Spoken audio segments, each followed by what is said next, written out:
Tokyo stretches endlessly, a city of concrete, glass, and millions of people. From above, it looks like a living organism, pulsing with energy and light, never truly sleeping. The city's vastness is both awe-inspiring and overwhelming, a testament to human ambition and resilience. From packed trains to bustling streets, it feels like every inch is spoken for. The daily rhythm is a dance of millions, each person carving out their own space in the city's relentless flow. It's easy to imagine that Tokyo is bursting at the seams, with no room left to spare. You'd expect every apartment to be full, with fierce competition for a place to live. After all, in a city this crowded, finding a home should be a challenge, right?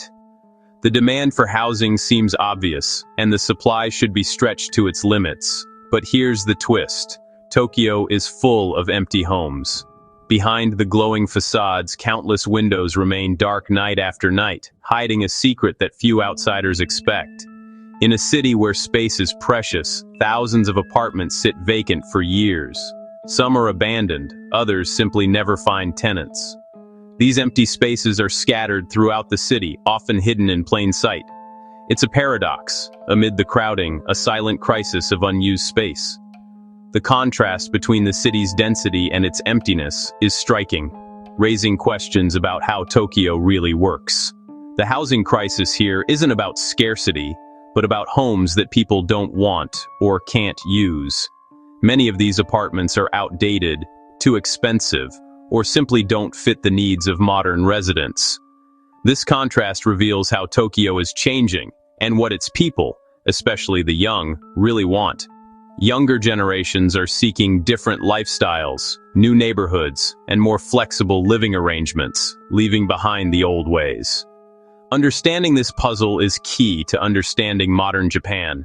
The story of Tokyo's empty homes is a window into the country's shifting demographics, economic pressures, and evolving dreams. It's not just about real estate, it's about shifting values and dreams. The meaning of home is changing, and with it, the city's very identity. Why are so many homes empty in such a crowded city? The answer is complex. It's a mix of economic realities, aging populations, and the challenges of inheritance and property laws. It's about money, family, and the mismatch between what's available and what people need. Many older homes are left behind as families move on, and the cost of renovation or ownership can be too high for new buyers. Exploring Tokyo's empty apartments is a window into a society in transition. These silent spaces tell stories of change, challenge, and the search for belonging in one of the world's greatest cities. In Japan, a vacant house is called an akiya. The word itself means empty house, but the story behind these homes is far more complex than just a simple lack of residence. Akiya aren't just rural relics, they're everywhere, even in Tokyo. You might expect to find them in remote mountain villages, but they're scattered throughout bustling cities and quiet suburbs alike. These are homes left empty for years, sometimes decades, with no plans for their future. Some are boarded up, others slowly overtaken by weeds and time, quietly fading into the background of daily life. Across Japan, there are over 8 million akiya, 1 in every 7 houses. That's a staggering number, and it's only expected to grow as the population continues to shrink and age. Tokyo alone has hundreds of thousands of them. Even in the world's largest metropolis, entire apartment buildings and homes sit unoccupied, a silent reminder of shifting times. Why? Japan's aging population is a big reason. As the country grows older, more and more homes are left behind by elderly residents who either pass away or move into care facilities. When elderly owners pass away, their children often inherit homes they don't want or need. Many younger people have already moved to cities for work, or simply have no interest in maintaining an old family house. Selling is complicated and expensive, tearing down costs even more. The real estate market for these properties is limited, and buyers are hard to find, especially for homes in less desirable areas. Renovating for renters is pricey, so many heirs just leave the property empty. The cost of repairs can be overwhelming, and strict building codes add to the challenge. Low property taxes make it easy to do nothing. Owners can simply pay a small annual fee and avoid the hassle of selling, renting, or demolishing the house. Oddly, laws encourage keeping old, empty buildings standing. Taxes are higher on empty lots than on lots with decaying houses. This policy, meant to discourage land speculation, has had unintended consequences. So, it's cheaper to let a house rot than to tear it down. As a result, neighborhoods are dotted with crumbling homes, sometimes right next to well-kept properties. The result, a growing landscape of abandoned homes, even in the heart of Tokyo. These Akiya are a visible sign of Japan's changing society and economy. Akiya are a symptom of deeper demographic and economic shifts. They tell a story of a country grappling with population decline, urban migration, and the challenges of preserving community in a rapidly changing world. With so many empty apartments, you'd expect low rents in Tokyo. But for young people, finding an affordable place is still tough. Monthly rents remain high, but the real hurdle is the upfront cost. Moving in means paying deposits, key money, agent fees, and more, sometimes totaling 6 months' rent. For young workers with low salaries and student loans, these costs are a huge barrier. The rental system was built for a different era, but it hasn't changed. Many can afford the monthly rent, but not the initial fees. So, apartments stay empty while young people feel locked out. The system keeps homes vacant and dreams on hold.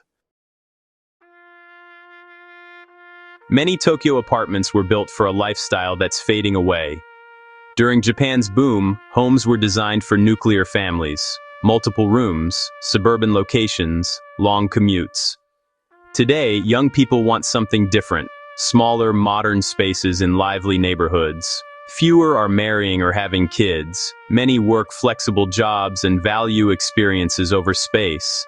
The market is flooded with outdated, family-sized apartments far from the city center. Developers keep building the same types of homes, ignoring the needs of today's singles and young professionals. There's a mismatch: too many big old apartments, not enough small central ones. The result? Empty homes that don't fit modern lives. The housing supply is stuck in the past, while demand has moved on. Tokyo's empty apartments are a sign of this disconnect. Young Tokyoites aren't just giving up, they're reinventing how to live. Co-living and share houses are booming. Private bedrooms, shared spaces, lower costs, and instant community. For newcomers, it's a way to make friends and avoid loneliness. Many also choose to live with parents into their 20s or 30s, saving money and gaining financial freedom. What was once called parasite single is now seen as smart economics. Micro apartments, tiny but cleverly designed, are another trend. These small spaces, often in prime locations, suit busy professionals who value city life over square footage. For many, home is just a place to sleep and recharge. The definition of home is evolving. Flexibility and affordability matter more than size. These new living arrangements reflect changing values and economic realities. Tokyo's youth are leading a quiet revolution in personal space. For older generations in Japan, owning a home was more than just a financial investment. It was the ultimate life goal, a symbol of success, stability, and even adulthood. It meant putting down roots, building a legacy, and providing a sense of security for the family. But today, for many young Japanese, that dream has faded. The idea of home ownership no longer holds the same promise or appeal it once did. Instead, flexibility, freedom, and memorable experiences are what matter most. Young people want to travel, try new things, and move for work or adventure, rather than be anchored by a big house or a long mortgage. The idea of being tied down to a single property now feels more like a burden than a dream. Many worry about the responsibility, the cost, and the lack of flexibility that comes with owning a home. Economic realities like less job security, stagnant wages, and rising living costs make home ownership riskier and less attainable for the younger generation. The minimalist movement is strong in Japan. Many young people find happiness and even pride in owning less, focusing on quality over quantity, and creating peaceful, uncluttered spaces. A smaller, simpler space means less to clean, less to worry about, and more freedom to spend time on what truly matters: friends, hobbies, and personal growth. Today, status is measured by work-life balance, a vibrant social life, or unique skills, not by the size of your property or the length of your mortgage. Renting, sharing with roommates, or even living with parents are now seen as valid, long-term choices that offer flexibility and community.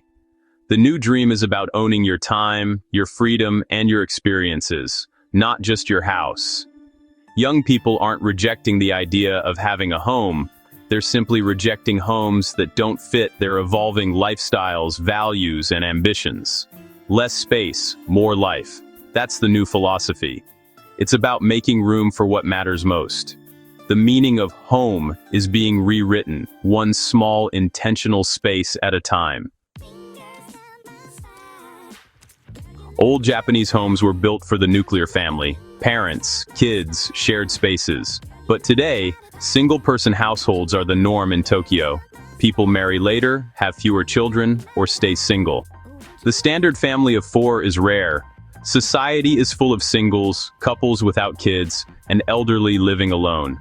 Most vacant IKEA are too big and impractical for today's needs. The housing stock is frozen in the past, while society has moved on. Young people want homes designed for their lives, not their grandparents. The one-size-fits-all approach no longer works. Empty apartments are monuments to a family model that's disappearing. The gap between old buildings and new realities is growing. Tokyo's empty homes reflect a society in transformation. Tokyo's housing crisis isn't unique. It's a glimpse of the future for cities worldwide. Aging populations, changing values, and shifting family structures are global trends. The first lesson: building more homes isn't enough if they're the wrong kind. Cities must match housing to the real needs of their people. More studios, flexible spaces, and options for singles. Outdated laws and rigid rental systems make things worse. Cities should rethink regulations, encourage conversions, and lower barriers for renters. The definition of home is changing. Co-living, micro-apartments, and multi-generational homes are here to stay. Urban resilience depends on embracing diverse living arrangements. Tokyo's struggle is a warning and an opportunity to innovate.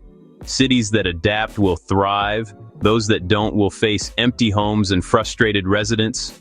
The future of urban living is about flexibility, not just construction. Tokyo's story is a lesson for us all. Tokyo's empty apartments are more than a real estate issue. They're a sign of global change. They reveal the gap between old city models and new ways of living. The challenge is to adapt buildings, laws, and mindsets for a new generation. That means making it easier to renovate, encouraging new housing models, and supporting flexibility. The goal: turn empty spaces into vibrant homes that fit today's lives. Other cities can learn from Tokyo. Plan for more singles, rethink policies, and embrace innovation. The question isn't how to fight change, but how to design cities that evolve with their people. The future of urban living is about creating communities that are flexible, diverse, and human. The empty rooms of Tokyo are waiting, not for the past, but for the ideas of the future.